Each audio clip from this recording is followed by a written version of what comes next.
So this is our 11th video of chapter 6. This contains miscellaneous exercise, which is an important exercise of this chapter, and please do all the miscellaneous examples. They are most important questions of this chapter. So here we are doing with the first question. Using differentials, find approximate value. So this is 17 upon 81 to the power 1 upon 4. We have to find its approximate value using differentials. So see here, first thing, how we can write it out. We can write this as 17 to the power 1 by 4 upon 81 to the power 1 by 4. And this is 3 to the power 4, which is giving us as 3 over here.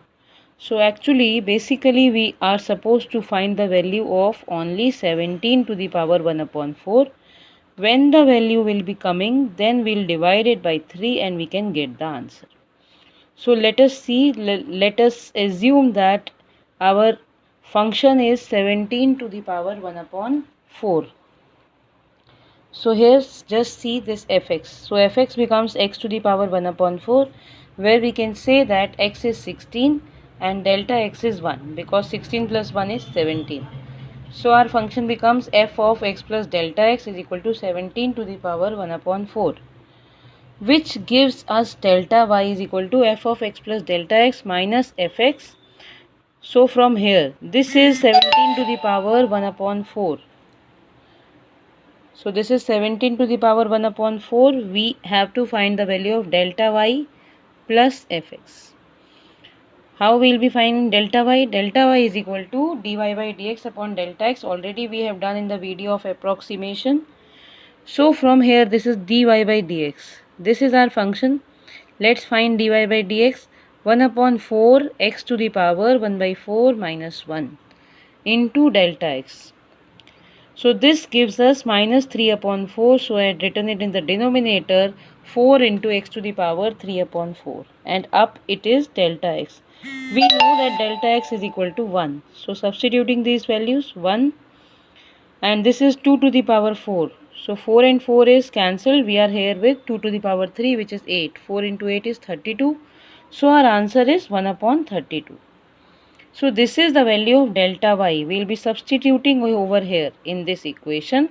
So this gives us 1 upon 32 plus 16 to the power 1 upon 4. This is 2 to the power 4, which is giving us as 2. So this is the answer which I am getting, 17 to the power 1 upon 4. 2.03125. Substituting over here and dividing by 3. I am getting here 0.677 approximate value. So let us do few more questions of this chapter. Every question is not of approximation. Now here just see what there. This is a miscellaneous exercise, so mixed questions will be there.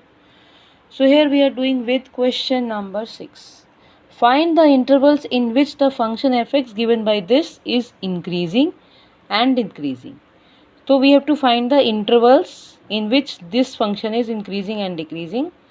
So let's see what is this function over here, and can we make it in the easy form. So let us see. We can see here x and x is here, so we can take a x common over here. So in this step, in the next step, we are taking x as common, and I am getting here 2 plus cos x, and upon also 2 plus cos x. So this 2 plus cos x and 2 plus cos x can be easily cancelled. So we are getting this as the final function, 4 sin x upon 2 plus cos x minus x. Now after this, the steps remains the same. First thing we have to find the derivative. Second thing we have to equate it to 0. So let's see. Finding out the derivative of this. This we know the derivative of x is 1. Easily we can write it. But for this we have to use the quotient rule. Means u dash v minus v dash u upon v square. That only I am doing. This is u dash, means this is u, this is v. 4 sin x, the derivative is 4 cos x, and the derivative of 2 plus cos x is minus sin x. After solving, I am getting here 4 cos square x, 4 sin square x. If we take 4 common, we get here sin square x plus cos square x, which is 1. So I am getting over here this. Now taking the LCM, and see this 4 and 4 is cancelling out, and we are left with only 4 cos x minus cos square x. Taking cos x as common, I am getting here 4 minus cos x. This is our equation number 1. Now we have to see further that for what intervals it is going to be increasing and for what it is going to be decreasing. So when I equate it to 0, this cos x value is always remaining from -1 to +1. This we know, the maximum, and this is the maximum value, this is the minimum value which we get. And this denominator is always positive since it is square of something, and square of something is always positive. This 4 minus cos x, if we think about this, if I put it here as 1, then also it remains positive. And if I put here a -1, minus and minus again become plus, so then also it will be positive. So always 4 minus cos x will be greater than 0, and 2 plus cos x whole square will also be positive. So this is also positive, this is also positive. Only the question which will be based on this, means it totally depend upon now this the value of cos x, that whether the function is going to be increasing or it is going to be decreasing. So let's see further. Okay, that only it is written here, 4 plus minus cos x is greater than 0 for all real x, and 2 plus cos x whole square is also greater than 0. So fx is increasing if f dash x is greater than 0. That is from equation 1, if cos x is greater than 0. So I already told you that it is totally depend upon cos x. So if cos x is greater than 0, then the function is increasing. And when cos x is greater than 0, cos x is greater than 0 means positive in first and fourth quadrant.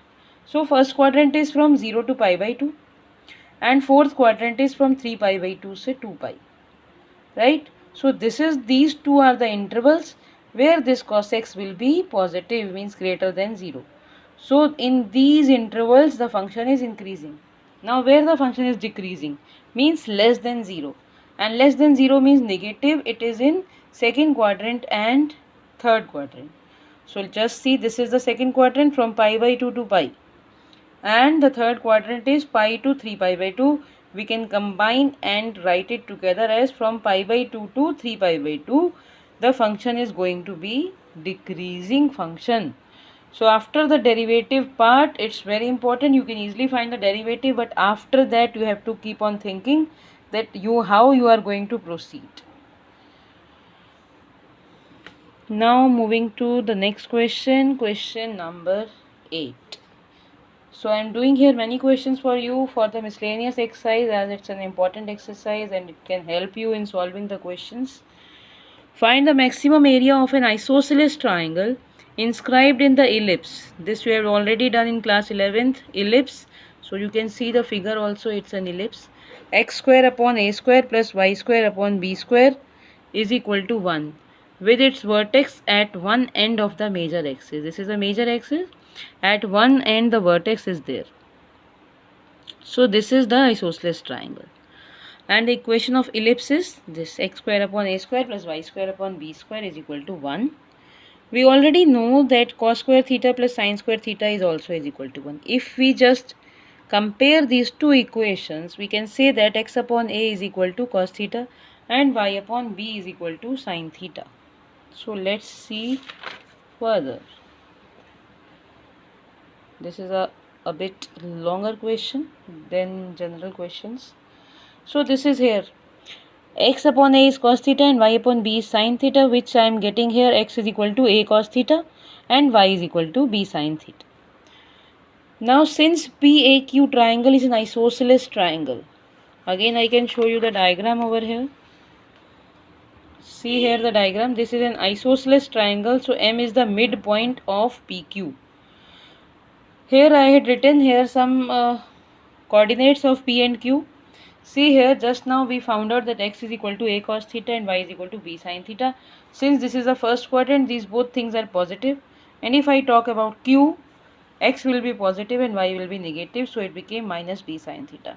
M is the midpoint. Now we will be finding out the coordinates of M by midpoint formula. Let's do this. After finding out the coordinates of M means just adding it and dividing by 2, I am getting here a cos theta and 0. Now we will be finding the area of triangle PAQ, half into base into height. See this, half into PQ into MA. Now PQ means how we have to use distance formula for finding the value of PQ, and this MA is A minus A cos theta. So after putting this distance formula, y2 minus y1 whole square plus x2 minus x1 whole square, and solving this, I am getting here as 2b sine theta, and this is, I am taking a common, which is giving me 1 minus cos theta. So basically I am getting the area as AB, 2 and 2 is cancelled, sine theta minus 1 upon 2 sine 2 theta. How I am getting this sine 2 theta? Because when I multiply this term with this term, I am getting here 2 sine theta cos theta, which I am writing here as sine 2 theta. And finding out the derivative of this a, dA by d theta, I am getting here cos theta minus cos 2 theta, because 2 will be again here, which is cancelled out. So the derivative is this. For maximum and minimum value, we just equate this, the derivative value is equal to 0. So I am equating it to 0. After equating it to 0, you can see here that cos theta is equal to cos 2 theta. So how can I write this cos theta? You can write here 2 pi minus theta, means fourth quadrant where it is positive, or I can write 2 theta is equal to 2 pi minus theta, right? Theta and 2 theta becomes 3 theta, so theta, the value of theta is 2 pi by 3. Now this is the value of theta 2 pi by 3 at which we have to check the maximum value. So again using second order test, finding out the second derivative of this, we are getting here AB, the derivative of cos theta is minus sin theta, and the derivative of cos 2 theta is plus 2 sin 2 theta. And in this we will be substituting theta as 2 pi by 3, and we will see whether it is coming a negative or a positive term. So let us see. See here, second derivative we had found, minus sin 2 pi by 3 plus 2 sin 4 pi by 3. Now this 2 pi by 3 we get here as root 3 by 2, means pi minus pi by 3, and this 4 pi by 3 is pi plus pi by 3, which we will be getting in the minus form because it is now the third quadrant, so the value is this. And after solving this, I am getting here a negative sign. A total negative sign means it is less than 0. Less than 0 means it is a negative, so the maxima will be existing. When it is or less than 0, maxima exist. So at A is maximum when theta is 2 pi by 3. Now we have also find maximum value of this area. So the area, whatever the function we have found out, so there we will be substituting this theta as 2 pi by 3. See, again I can show you the equation of A. This was the equation of A. Here we will be substituting theta as 2 pi by 3. See here, theta as 2 pi by 3, substituting, putting the values, and I am getting here as 3 root 3 by 4 AB. This is all trigo, you should be able to solve it out. Pi minus pi by 3, second quadrant, so positive. Pi plus pi by 3, so negative, and negative and negative again becoming positive. Putting the values and getting the answer. We'll be doing few more questions in the next video. Have a good day.